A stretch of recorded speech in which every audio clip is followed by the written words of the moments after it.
Assalamualaikum warahmatullahi wabarakatuh. Alhamdulillah, segala puji bagi Allah Subhanahu wa Ta'ala yang telah mempertemukan kita kembali dengan momen yang sangat istimewa, momen kemenangan, momen yang penuh kebahagiaan, yaitu Hari Raya Idul Fitri.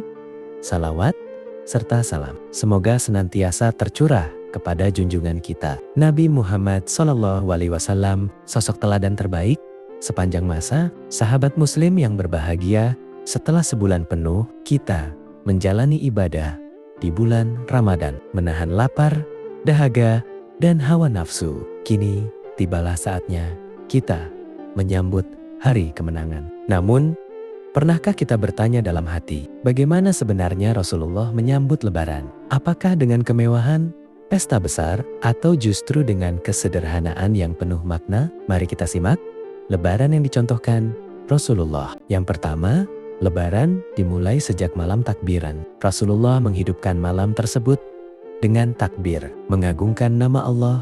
Allahu Akbar, Allahu Akbar, Allahu Akbar.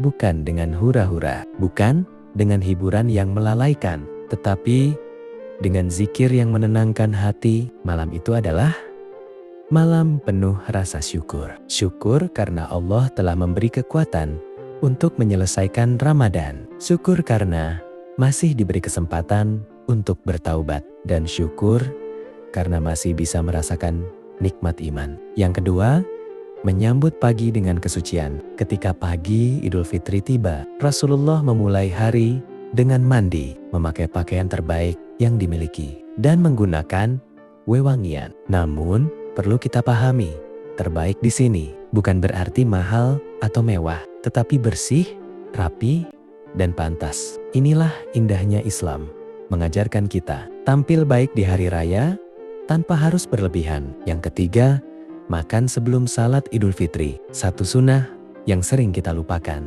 Rasulullah tidak berangkat salat Idul Fitri sebelum makan terlebih dahulu. Beliau biasanya memakan beberapa butir kurma dalam jumlah ganjil. Apa hikmahnya? Ini adalah tanda bahwa bulan Ramadan telah berakhir dan kita kembali kepada fitrah, kembali kepada kebolehan makan di siang hari. Sederhana, tapi penuh makna. Yang keempat, berjalan menuju tempat salat dengan jalan kaki. Rasulullah juga mengajarkan untuk berjalan kaki menuju tempat salat Idul Fitri jika memungkinkan. Beliau bahkan melalui jalan yang berbeda saat berangkat dan pulang. Ini menunjukkan bahwa Lebaran bukan hanya ibadah pribadi, tapi juga momen sosial, momen untuk bertemu, menyapa, dan mempererat ukhuwah sesama muslim. Dilanjutkan dengan salat Idul Fitri dengan khusyuk. Puncak dari pagi hari Idul Fitri adalah salat Idul Fitri. Rasulullah melaksanakannya dengan penuh kekhusyukan di tanah lapang bersama kaum muslimin, tanpa sekat, tanpa perbedaan. Semua berdiri sama di hadapan Allah.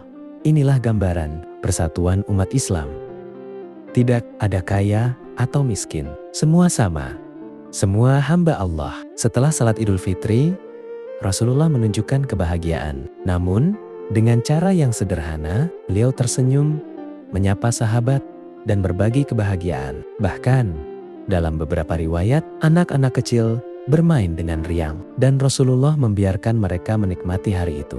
Ini menunjukkan bahwa Islam adalah agama yang penuh keseimbangan. Ada ibadah, ada kebahagiaan, tetapi tetap dalam batas yang diridhoi Allah. Yang selanjutnya, mempererat silaturahmi. Lebaran ala Rasulullah juga identik dengan silaturahmi, saling mengunjungi, saling memaafkan, dan menghapus kesalahan. Bayangkan betapa indahnya jika kita benar-benar memaafkan dengan tulus, bukan hanya di lisan, tapi juga di hati. Karena hakikat Lebaran adalah kembali suci, bukan hanya dari dosa kepada Allah, tetapi juga dari kesalahan kepada sesama manusia. Yang selanjutnya, tidak berlebihan dalam merayakan. Jika kita melihat kehidupan Rasulullah, beliau tidak merayakan Lebaran dengan kemewahan. Tidak ada pesta berlebihan, tidak ada pemborosan, bahkan rumah beliau tetap sederhana. Namun, justru disitulah letak kebahagiaan yang sesungguhnya. Hati yang tenang, jiwa yang bersih, dan kedekatan dengan Allah. Sehingga makna kemenangan yang sesungguhnya adalah bukan tentang pakaian baru, bukan hidangan yang melimpah, tetapi kemenangan sejati, yaitu ketika kita berhasil mengalahkan hawa nafsu. Kemenangan adalah ketika hati kita menjadi lebih lembut, dan kemenangan adalah ketika kita menjadi pribadi yang lebih baik dari sebelumnya. Lebaran ala Rasulullah mengajarkan kita bahwa kebahagiaan tidak harus mewah. Kesederhanaan justru menghadirkan ketenangan, dan ibadah yang tulus menghadirkan kebahagiaan yang hakiki. Maka di momen yang penuh berkah ini, mari kita sambut Lebaran dengan cara yang diajarkan Rasulullah, dengan hati yang bersih, dengan penuh rasa syukur, dan dengan tekad untuk menjadi pribadi yang lebih baik. Semoga Allah menerima amal ibadah kita semua. Selamat Hari Raya Idul Fitri. Mohon maaf lahir dan batin. Wassalamualaikum warahmatullahi wabarakatuh.